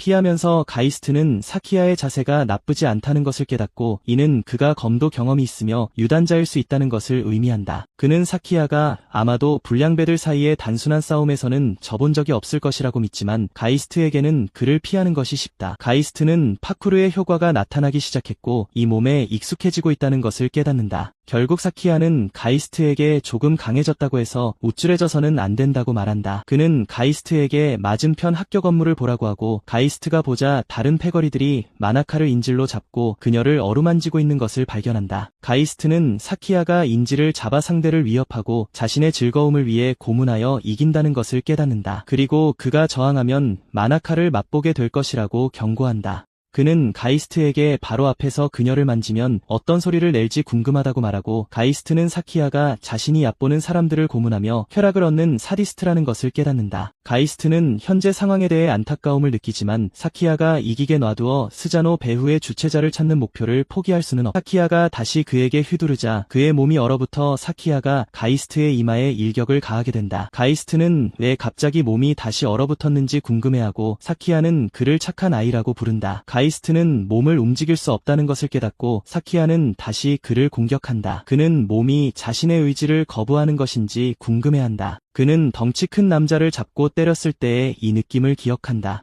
그는 이것을 할 수 있는 유일한 사람이 키스케라는 것을 알고 키스케가 이 몸 안에 살아있다는 것을 깨닫는다. 결국 사키야는 가이스트에게 용서를 빌면 항복을 받아줄 수도 있다고 말하지만 가이스트의 눈이 갑자기 푸른 기운으로 빛난다. 이것은 사키야를 화나게 하고 그는 그의 얼굴에서 건방짐을 지우기 위해 봉으로 그의 얼굴을 여러 번 내리친다. 해설자는 가이스트에게 무슨 문제가 있는지, 왜 사키야의 공격에 아무것도 할 수 없는지 궁금해한다. 한편 패거리 중 한 명은 마나카에게 남자친구가 죽도록 맞는 것은 그녀 탓이라고 말한다. 한편 마나카는 울면서 키스케가 도망치기를 바란다. 그러는 동안 그녀 뒤에 있던 덩치 큰 남자가 그녀의 가슴을 훔쳐보고 군침을 흘리며 만져보기로 결심한다. 그가 그렇게 하기 전에 다른 남자가 그를 멈추고 사키야가 재미는 마지막에 남겨두라고 했다는 것을 상기시킨다. 덩치 큰 초노는 조금 맛보는 게 무슨 문제냐고 궁금해하고, 마지막 남자 스즈카는 사키야가 재미를 다 본 후에는 찌꺼기만 남기 때문에 동의한다. 초노는 먼저 재미를 보기 위해 마나카를 풀기 시작하고, 마나카는 이 남자들이 자신을 더럽힐 것이라는 것을 깨닫는다. 그가 그녀를 풀어주자마자 그녀는 도망치지만 창문을 열 수 없어 창가에 갇힌다. 남자는 곧 그녀를 찾고 초노는 그녀에게 이곳이 4층이고 도망칠 곳이 없으니 바보라고 말한다. 초노는 도망치려는 여자를 억지로 하는 것이 흥분된다고 언급하지만 세 번째 남자는 초노에게 사키야가 나중에 그를 죽도록 팰 것이라고 말한다. 마나카가 4층 창문을 연 후 그녀는 근처 파이프를 발견하고 내려간다. 이것은 남자들을 충격에 빠뜨리고 그들은 그녀가 자살하는 것을 막으려 하지만 마나카는 계속해서 파이프를 타고 내려간다. 갑자기 파이프가 위쪽에서 분리된다. 한편 사키야는 계속해서 가이스트의 얼굴을 내리치고 가이스트는 이렇게 끝나는 것인지 궁금해한다.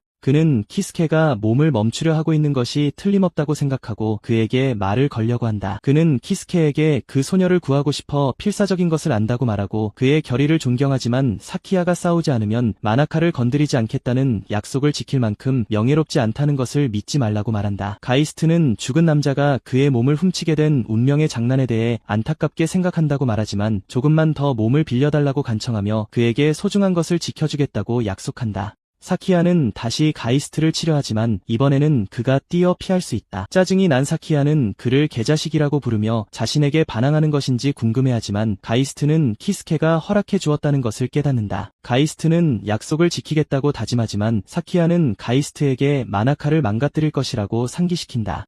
갑자기 가이스트는 마나카가 매달려 있는 파이프가 뒤로 휘어지면서 소리치는 것을 듣고 그녀가 무엇을 하고 있는지 궁금해한다. 그는 자신을 치료하는 사키야에게 재빨리 달려들지만 가이스트가 그를 뛰어넘자 놀란다.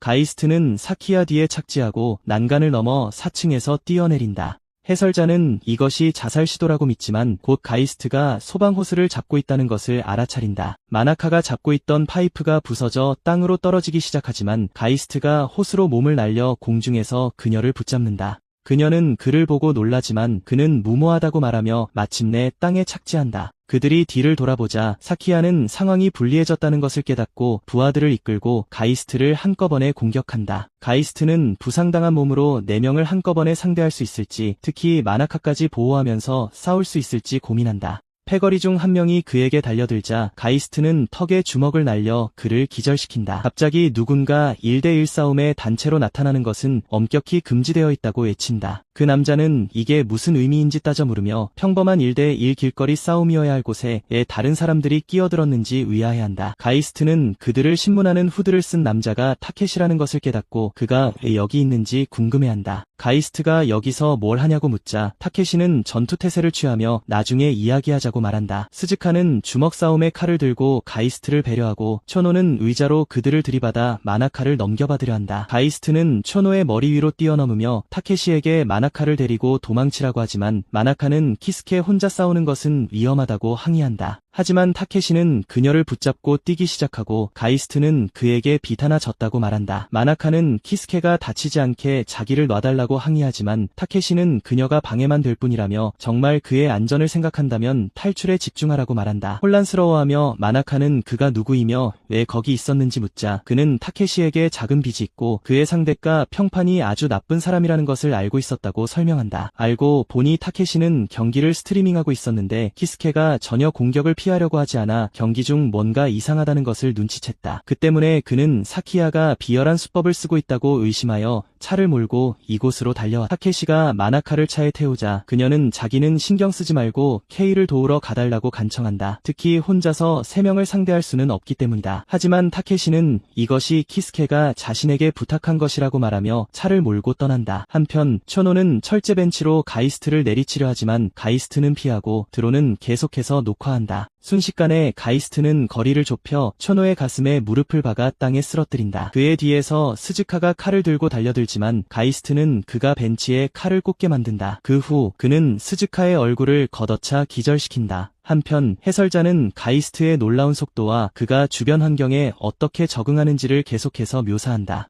잠시 후 사키야는 부하들이 정신을 잃은 것을 깨닫고 그들을 쓸모없는 쓰레기라고 부른다. 가이스트는 그를 돌아보며 이제 남은 건 너뿐이라고 말하고 사키야에게 덤비라고 한다. 그는 사키야에게 부상당한 사람이 무서운 거냐 아니면 인질이 없어져서 겁쟁이가 된 거냐고 묻는다. 화가 난 사키야는 곤봉을 들고 그에게 달려들고 의도적으로 그를 도발했던 가이스트는 그가 가까이 오기를 기다린다. 그는 사키야의 뒤틀린 자존심이 약간의 도발만으로도 무너질 만큼 약하다는 것을 알고 있다. 사키야는 곤봉으로 그를 내리치려 하지만 가이스트는 그가 평정심을 잃었기 때문에 기술이 무뎌질 것을 알고 있다. 갑자기 가이스트가 공중에서 그의 손을 잡아채 땅에 얼굴을 밖에 던져 그의 입술을 터뜨린다. 사키야는 무슨 일이 일어나고 있는지 믿을 수 없었고 곧 가이스트가 곤봉을 들어 그를 끝장내려는 것을 본다. 잠시 후 가이스트는 경기에서 이기고 마무리로 무기 해제라는 전설적인 기술을 사용했다. 시청자들은 놀라워하고 한 남자는 키스케의 힘이 상상할 수 없는 수준이라며 검도 잘 다루는지 궁금해한다. 나중에 가이스트는 피를 너무 많이 흘려 빨리 치료를 받아야 한다는 것을 깨닫지만 곧 불빛이 그를 비추고 경찰이 나타나 분위기를 망친다. 가이스트는 일이 잘못됐다는 것을 깨닫는다. 그가 최악의 상황에 대비하고 있을 때 경찰은 원래 목표였던 사키야와 그의 패거리를 체포하기 위해 달려든다. 나중에 치나츠가 카나에에게 오늘 야근하냐고 묻자 카나에는 중요한 기사를 쓰는 중이라며 미안해한다. 걱정이 된 치나츠는 너무 무리하지 말라고 하지만 카나에는 걱정하지 말라고 한다. 카나에는 돌아오면 셋이서 같이 뭐라도 먹으러 가자고 제안한다. 그녀는 어젯밤 키스케가 공원 계단에서 굴러 다쳤다는 말을 들었다며 그의 안부를 묻고 치나츠는 오빠가 긁힌 상처투성이로 집에 돌아왔다고 인정하자 카나에는 그가 정말 덜렁댄다고 말한다. 한편 가이스트는 전날 밤 사키야 패거리의 체포에 관한 뉴스를 본다. 그들의 체포 소식은 그날 아침 모든 TV 채널을 장악했고 가이스트는 사건 발생 하루 만에 이렇게 대대적으로 보도된 것에 놀란다. 그는 혐의 또한 믿을 수 없었다. 알고 보니 그 패거리는 미성년자임에도 불구하고 강도, 성폭행, 마약 밀매 등 여러 범죄에 연루되어 있었다. 언론을 열광시킨 것은 사키야의 아버지가 현직 경시청 차장이라는 사실이었다. 언론은 고위급 정치 지도자인 사키야의 아버지가 범죄를 은폐하는데 관여했을 수 있다고 추측했다. 하지만 가이스트는 그 말에 동의하지 않는 듯하다. 회상 장면에서 가이스트는 타케시에게 그의 새로운 상대가 C랭크라고 말한다. 타케시는 단 2번의 싸움 만에 승급전이 잡힌 것에 놀라지만 가이스트는 그의 말을 이해하지 못한다. 타케시는 S에서 D까지의 랭크가 있다고 설명한다. 신입은 가장 낮은 등급인 D에서 시작하며 전적과 시청자 인기도에 따라 승급전이 잡힌다. 랭크가 하나만 올라도 받는 대우가 엄청나게 달라지기 때문에 모든 스자노 참가자들이 승급에 필사적이라고 한다. C랭크 파이터는 경찰이 범죄를 눈감아준다고 하는데 가이스트는 이에 놀란다. 현재 가이스트는 전날 밤 경찰의 행동에 뭔가 이상한 점이 있었다는 것을 기억한다. 그들은 자신을 무시하고 사키야를 체포했다. 그리고 타케시가 말한 소문이 사실이라면 스자노 운영진이 국가 권력까지 손에 쥐고 있다는 의미가 된다. 그는 자신을 죽인 자들이 그렇게 강력한지 의문을 품는다. 잠시 후 기자는 사키야가 중학교 때 전국 검도 선수권 대회에서 3위를 했고 도장의 리더였다고 설명한다. 전국 3위는 훌륭한 성과임에도 불구하고 그의 아버지는 1등을 하지 못했다고 그를 질책했다. 그의 엘리트 가문에서는 1등 외에는 모두 가치 없는 것을 것으로 여겨졌고 이때부터 사키야의 인생은 엇나가기 시작했다. 유스는 엘리트 가정의 교육적 학대가 사키야를 그런 폭력적인 범죄로 몰고 갔을 수 있다고 추측한다. 잠시 후 치나츠가 와서 가이스트에게 왜 그렇게 무서운 표정으로 TV를 보고 있냐고 묻는다. 가이스트는 장난스럽게 아무것도 아니라고 말하자 그녀는 마나카가 데리러 와서 한참 불렀다며 그와 화해한 것을 칭찬한다. 키스케가 밖으로 나가자 마나카는 그를 맞이하고 그들은 학교로 향한다. 가이스트가 정말 괜찮냐고 묻자 그녀는 그 덕분에 괜찮다고 말한다. 그녀는 그 후에 복싱부 코치인 타케시가 자기를 집에 데려다줬다고 말한다. 학교에 도착하자 가이스트는 걸어가는 마나카에게 갑자기 고개를 숙여 사과한다. 그녀는 놀라며 잘못한 건 사키야인데 왜 사과하냐고 묻는다. 가이스트는 자신이 부주의해서 그녀를 이 일에 휘말리게 했다고 설명하며 지금 당장 스자노를 그만두는 것은 쉽지 않을 것이라고 덧붙인다. 마나카는 어젯밤이 무서웠다며 그 녀석들이 자신에게 거의 무슨 짓을 할 뻔한 것뿐만 아니라 그가 맞는 것을 보는 것도 무서웠다고 말한다. 그녀는 그가 계속 그 스트리밍 이벤트를 하면 언젠가 죽을지도 모른다고 걱정하고 그 생각에 불안해한다. 하지만 그녀는 그것이 치나츠를 구할 수 있는 유일한 방법이기 때문에 그가 진심이라는 것을 깨닫고 더 이상 그를 막으려 하지 않는다. 하지만 그 대신 그녀는 자신이 그를 돕게 해달라고 부탁한다. 비록 많은 것을 할 수는 없지만 조금이라도 그를 지지하고 싶다고 말한다. 가이스트는 놀라지만 마나카는 곧 늦을 거라며 수업을 향해 달려간다. 달리면서 그녀는 키스케가 같은 얼굴, 목소리, 말투를 가졌지만 그에게서 뭔가 다른 점이 있다는 것을 알아차린다. 그가 자신을 어떻게 보호했는지 회상하며 그녀는 그가 정말 키스케인지 의문을 품는다. 한편 카나에는 토쿠라라는 사람을 부르며 자신이 주간 라임의 신문사에서 왔다고 설명한다. 그녀는 어제도 왔었다며 오늘 그가 자신과 이야기해주길 바라지만 아무런 대답도 듣지 못한다. 그가 문을 열지 않자 그녀는 그렇다면 문을 통해 말하겠다고 한다. 그녀는 토쿠라에게 그가 한때 국방부 소속 특수부대에 있었고 8년 전 대사관 직원 구출 작전에 참여했다고 말한다. 그녀는 일본 특수부대가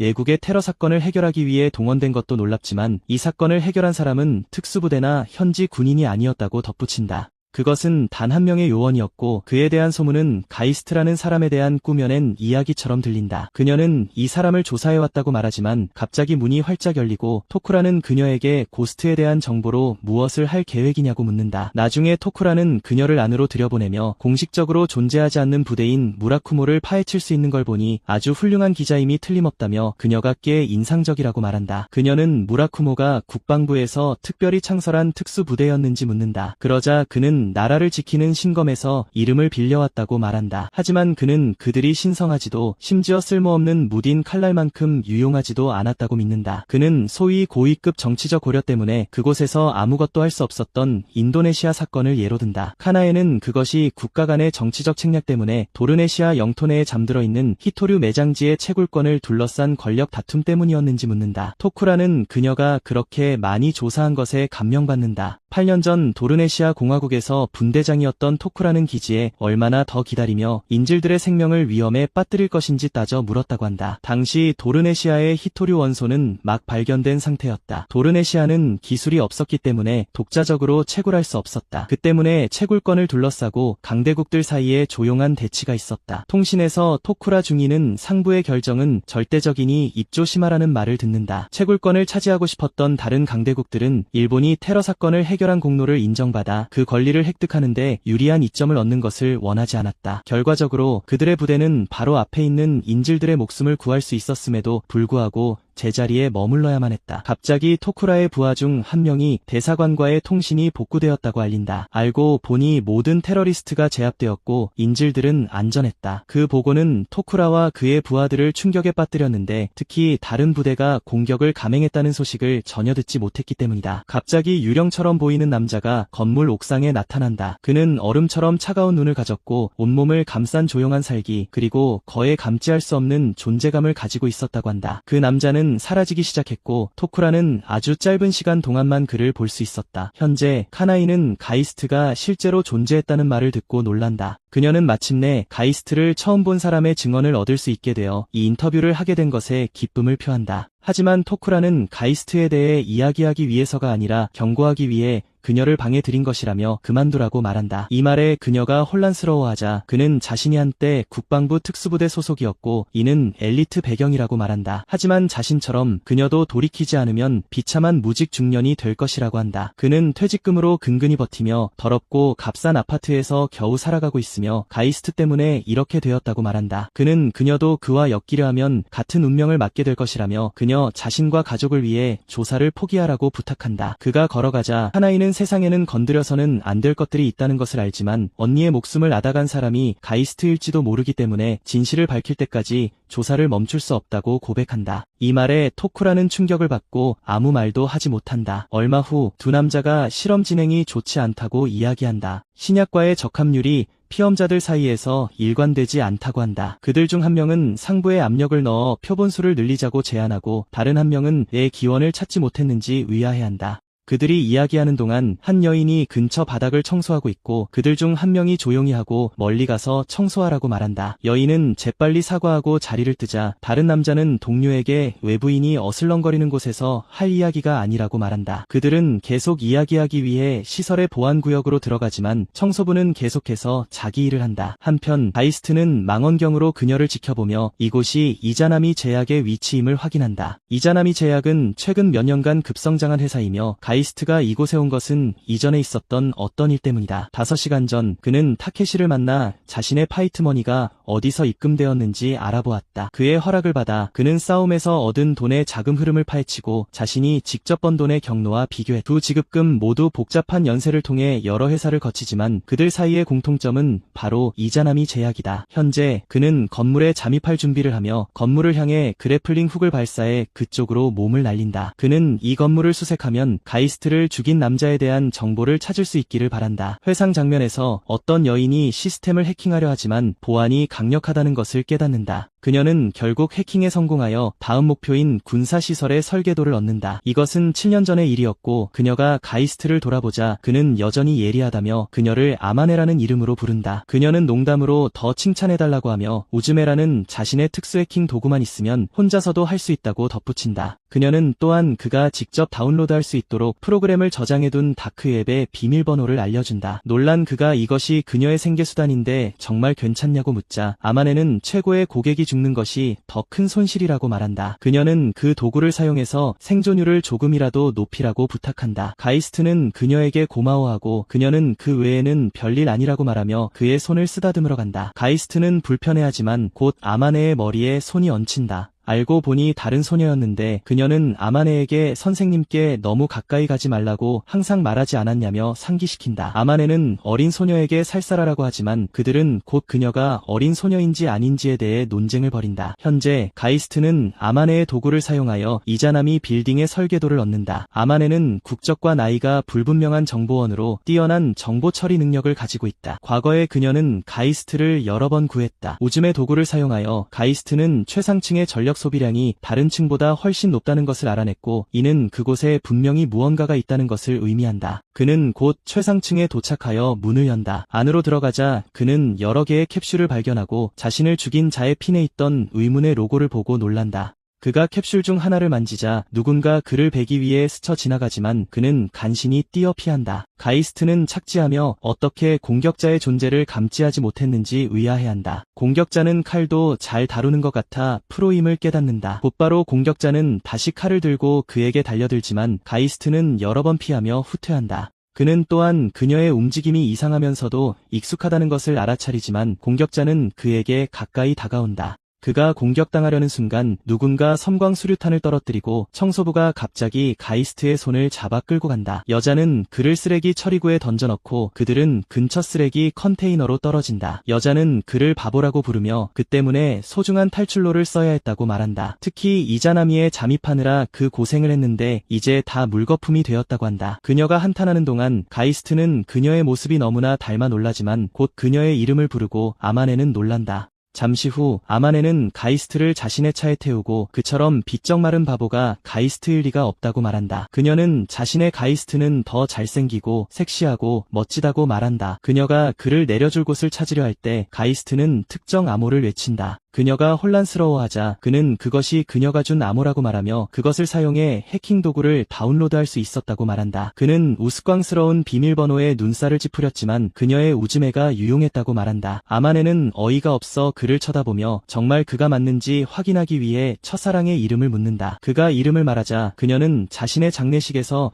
연주되길 원하는 노래를 아는지 묻는다. 그는 그것도 말해주자 그녀는 비밀번호의 마지막 숫자가 무엇을 의미하는지 묻고 그는 두 사람이 처음 만난 날짜라고 말해준다. 이 말에 아마네는 비명을 지르며 곧 운전대를 제어하지 못하기 시작한다. 문제는 테러와 군사 분쟁이 전 세계적인 문제라는 것이다. 고스트 특수요원 가이스트는 그것들을 비밀리에 해결한다. 유령처럼 아무도 그들의 존재를 알아서는 안 되지만 고스트에게는 아마네 같은 정보원, 총포상, 공급책 같은 조력자가 필요하다. 이들이 보통 가이스트의 진짜 정체를 알 수 있는 유일한 사람들이다. 나중에 그들은 지하철로 들어가고 가이스트는 위안에 대해 묻는다. 그러자 아마네는 그 늙은 총포상이 죽었다고 말한다. 그는 올리비아 블리츠와 스티븐 리히트라는 다른 사람들에 대해 묻는다. 그러자 그녀는 그 CIA 여자와 그녀의 부하 2명이 모두 죽었다고 말한다. 가이스트는 자신이 죽은 지 불과 5년 만에 대부분의 조력자들이 사라졌다는 것을 깨닫는다. 아마네는 그와 관련된 사람들이 대부분 사라졌다고 언급하고 가이스트는 그들이 자신을 죽이고 자신의 살인자의 조직에 합류했다고 생각한다. 가이스트가 어떻게 무사할 수 있었는지 묻자 그녀는 자신은 쉽게 죽일 수 있는 상대가 아니라고 말한다. 그녀는 또한 가이스트와 연결된 사람이 한 명 더 살아있다고 말한다. 그녀는 이 사람을 일본 카레 소녀 가이스트가 좀 좋아했던 열혈 여성 토쿠라라고 부른다. 하지만 가이스트가 죽은 후 그녀는 돈을 횡령해서 해고당했다고 한다. 그들이 이야기를 나누는 동안 카나에는 토쿠라의 집을 떠난다. 지하철에서 아마네는 토쿠라가 매우 솔직했기 때문에 그런 짓을 했을 리가 없으므로 누명을 썼을 가능성이 높다고 말한다. 아마네는 곧 그들을 은신처로 이끌고 그 벙커가 태평양 전쟁의 마지막 핀란드 전투를 위해 지어졌다고 설명한다. 어떤 지도에도 나와 있지 않기 때문에 나라는 그 존재를 잊었다. 그녀는 침대 위로 뛰어오르며 영원히 달리다가 마침내 그것을 찾았다고 설명한다. 결국 그녀는 가이스트가 가장 신경 쓰는 안전한 사람이 단 한 명뿐이라고 지적하며 그녀나 다른 죽은 동료들에게 일어난 일 때문에 감히 사과한다면 화낼 것이라고 말한다. 가이스트가 마침내 미나에 대해 묻자 아마네는 그녀가 죽었다면 자신의 데이터베이스에 나타났을 것이기 때문에 실종 상태라고 말한다. 아마네는 미나가 가이스트의 유일한 제자였기 때문에 쉽게 죽을 리가 없다며 분명히 살아있다고 말한다. 그녀는 미성년자는 술을 마실 수 없다며 그에게 음료수를 건네고 5년 만에 도대체 어떻게 고등학생이 되었는지 묻는다. 가이스트는 화제를 바꿔 이자나미에서 알아낸 것이 있는지 묻지만 그녀는 이자나미의 시스템이 철통 같아서 쉽게 해킹할 수 없다고 말한다. 아마네는 꽤 실력이 좋기 때문에 가이스트는 놀라고 그녀는 자존심이 산산조각 났다고 인정한다. 그녀는 청소부로 3개월을 보내기로 결심했지만 결국 아무것도 얻지 못했다고 말한다. 결국 그녀는 가까워질 수 있는 유일한 방법은 스자노와 함께 랭크를 올려 챔피언이 되는 것이라고 말한다. 한편 가이스트를 죽인 자는 자신의 경호원과 가이스트 사이에 벌어진 싸움의 녹화본을 보며 그의 기술에 감탄한다.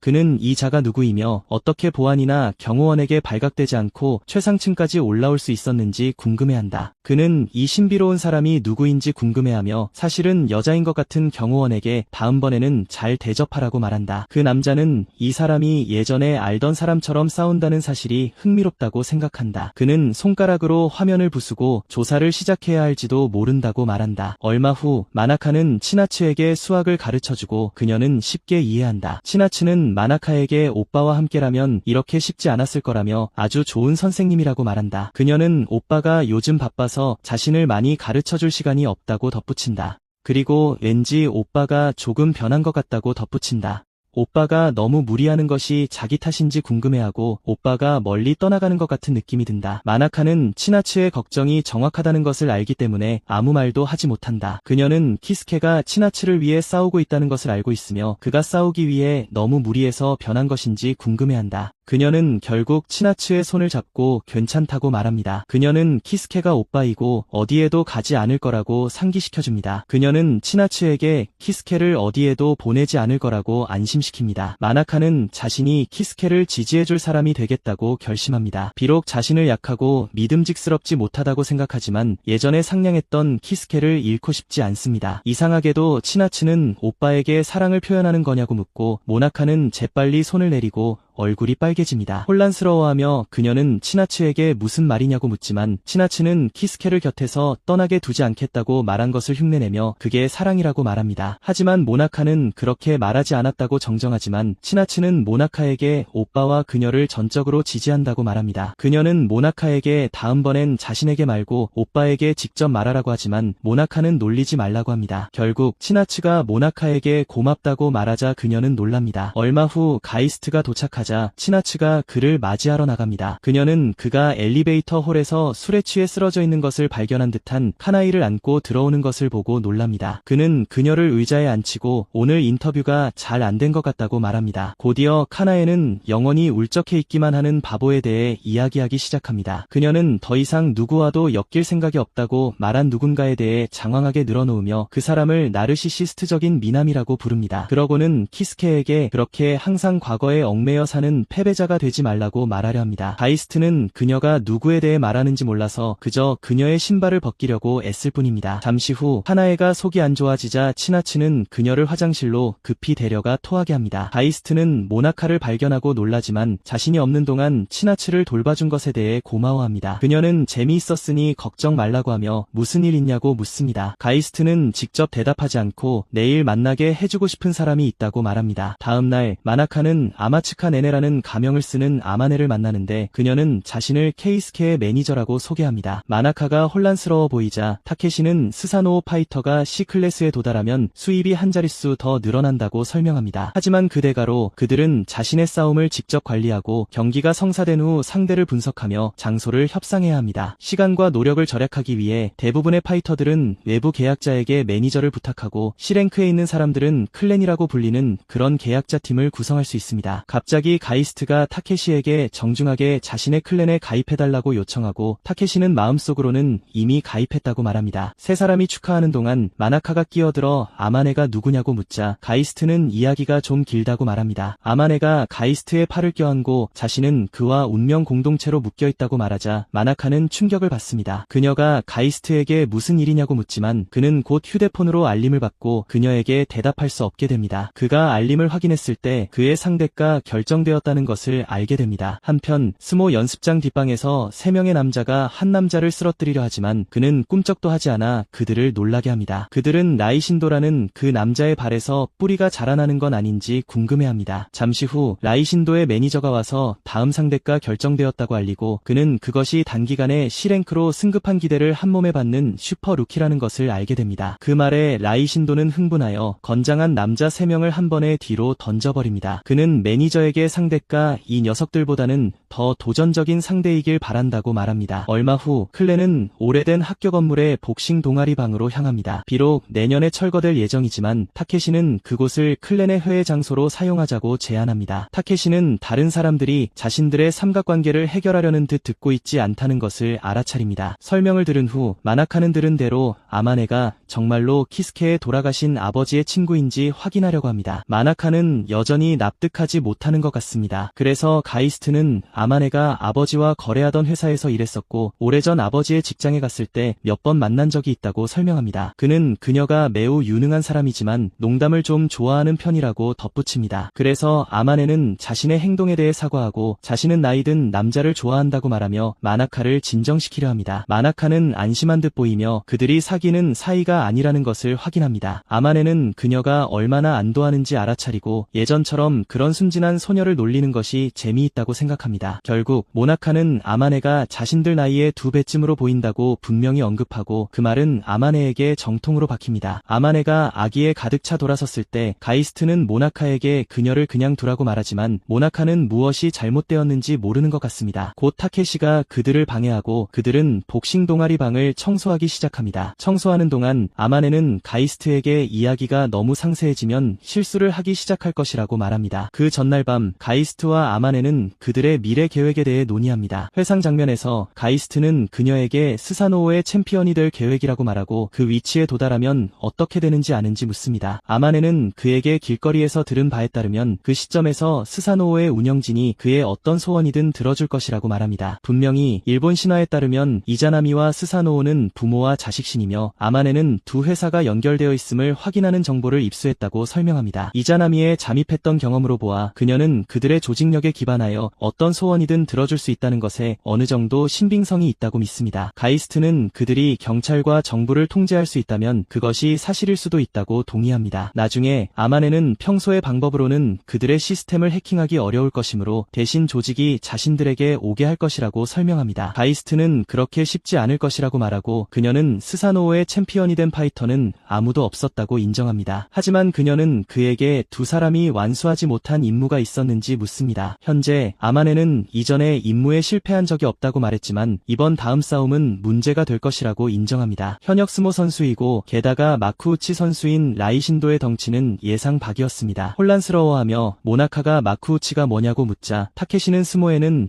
약 600명의 선수가 있다고 설명합니다. 최상위 디비전은 상위 42명의 선수로 구성되며 그들을 마쿠우치라고 부릅니다. 기본적으로 마쿠우치는 프로 중의 프로입니다. 그것만으로도 부족하다는 듯이 라이신도는 키 190cm에 몸무게 200kg으로 마쿠우치 선수들 중에서도 초중량급 중 한 명이라는 뜻입니다. 그와 키스케 사이의 신체적 차이는 상당히 절망적으로 보입니다. 타케시는 가이스트에게 C랭크부터는 경기를 거부할 권리가 있지만 그럴 경우 포인트를 잃고 강등될 위험이 있다고 말합니다. 타케시는 이 상대는 너무 벅차다고 설명하며 답답하겠지만 경기를 거부하라고 가이스트에게 조언합니다. 하지만 가이스트는 라이신도의 비디오를 보며 그의 허리에 둘러진 천을 가리키는데 그는 그것을 캐쇼마와시라고 부릅니다. 타케시는 그것이 선수가 도효일이 입장식 때 착용하는 마와시이며 보통 선수의 후원자로부터 받는 선물이라고 말합니다. 이 말에 가이스트는 놀라지만 타케시에게 경기를 하겠다고 말하고 타케시는 충격을 받습니다. 한편 카나에는 TV로 스모 경기를 보고 있습니다. 그녀가 쉬고 있을 때 가이스트가 들어오고 카나에가 일찍 집에 온 것을 보고 놀랍니다. 카나에는 그를 반기며 유급 휴가를 냈다고 설명하고 오늘 밤 다 같이 저녁 식사를 하러 가고 싶었다고 말합니다. 하지만 그녀는 술을 좀 많이 마셔서 지금 움직일 수 없다고 말하고 가이스트는 그녀에게 무리하지 말라고 합니다. 가이스트가 그녀에게 치나츠가 쇼핑하러 갔는지 묻자 카나에는 두통약을 사러 갔다고 설명합니다. 그녀는 치나츠가 정말 착한 아이라고 설명하며 자신이 얼마나 실패한 보호자인지 한탄하기 시작합니다. 카나에는 정신을 차려야 한다고 스스로에게 말하지만 그 전에 진실을 찾겠다고 약속하는데 특히 그것이 키스케와 치나츠를 위한 것이기 때문입니다. 나중에 가이스트가 그녀에게 스모 팬이냐고 묻자 그녀는 그렇다고 말하며 매일 마쿠우치와 주료 경기를 본다고 합니다. 그녀는 그에게 스모에 관심이 있냐고 묻고 그는 그렇다고 대답합니다. 이틀 후 해설자는 드물게 보는 체격 차이가 있는 이번 스사노오 배틀에 오신 모든 분을 환영합니다. 해설자는 거인과 난쟁이의 싸움이라고 설명하며 시청자들에게 케이스케가 거인 라이신도를 물리칠 수 있을지 묻습니다. 한편 라이신도는 자신이 들었던 이 떠오르는 루키가 그저 마른 꼬마라는 것을 알아차리고 그의 마른 몸을 두 동강낼 계획을 세웁니다. 시청자들은 기대를 품고 지켜보며 자신들이 보고 있는 것을 믿을 수 없어합니다. 해설자가 경기가 곧 시작될 것이라고 발표하지만 라이신도는 가이스트에게 돌진해 글을 들어올리며 다음 생에서는 위대한 라이신도에게 도전한 것을 후회하게 될 것이라고 말합니다. 가이스트는 완전히 충격을 받고 곧 바닥에 쓰러져 있는 자신을 발견합니다. 해설자는 경기가 공식적으로 시작되지 않았다는 사실을 무시하고 라이신도가 얼마나 강력하게 가이스트를 땅에 내동댕이 쳤는지에 대해 이야기하기 시작합니다. 이 여파를 통해 라이신도의 스폰서가 더 많은 조회수를 얻을 수 있도록 시청자들에게 더 나은 쇼를 보여주라고 말하지만 라이신도는 아직 끝나지 않았다고 말합니다. 라이신도는 그 어린 녀석이 자신의 돌진을 피했기 때문에 충격이 없었다고 말합니다. 잠시 후 가이스트가 다시 일어나자 싸움을 지켜보던 클레는 안도합니다. 타케시는 그것으로 끝일까 봐 걱정했다고 인정하며 가이스트가 충돌 순간에 뒤로 뛰어올라 돌진의 힘을 상쇄했다고 지적합니다. 아마네는 통신장치를 통해 가이스트에게 연락하여 아직 싸울 수 있는지 물어보고 그는 약간 어지럽지만 아직 괜찮다고 말합니다. 나중에 라이신도는 가이스트를 어린 녀석이라고 부르며 그의 돌진을 잘 견뎌냈다고 말하고 초심자가 그것을 피할 수 있었다는 것에 약간 놀랐다고 인정합니다. 라이신도가 또다시 맹렬하게 돌진하지만 이번에는 가이스트가 완전히 피합니다. 라이신도가 그를 돌아보자 가이스트는 그의 얼굴에 발차기를 날립니다. 하지만 라이신도가 움직이지 않고 그저 얼굴에 벌레가 앉은 것 같다고 농담하자 가이스트는 놀랍니다. 라이신도는 완전히 상처 하나 없는 것이 분명합니다. 한편 키스케의 발차기가 적중했기 때문에 클레는 충격을 받습니다. 경기장에서 라이신도가 다시 그에게 돌진하지만 가이스트는 길을 벗어나 달립니다. 가이스트는 머리에 가하는 타격이 그 선수에게는 통하지 않을 것이라는 것을 깨닫습니다. 분명히 마쿠우치 선수의 돌진력은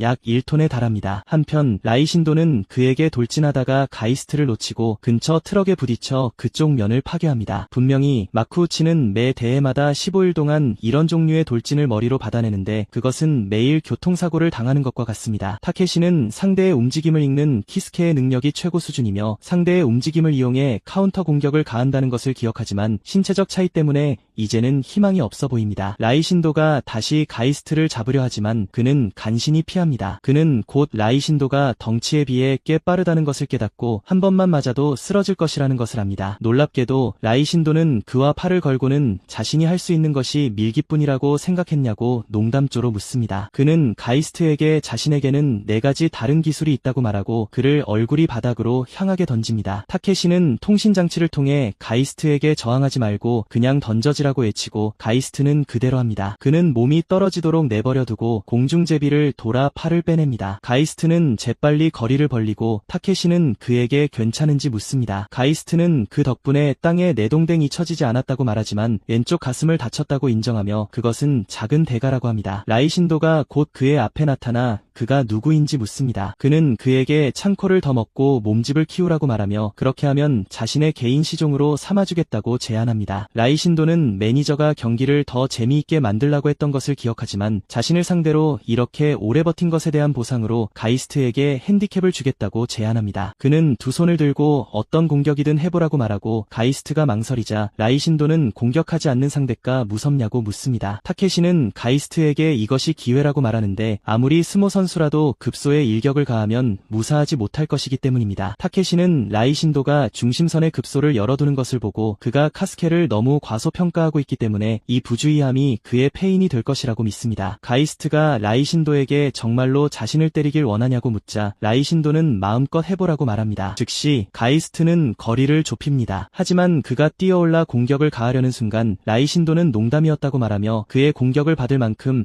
어리석지 않다면서 그를 잡으려고 손을 뻗습니다. 가이스트는 자신이 끝장났다는 것을 깨닫고 라이신도는 그를 땅에 쓰러뜨립니다.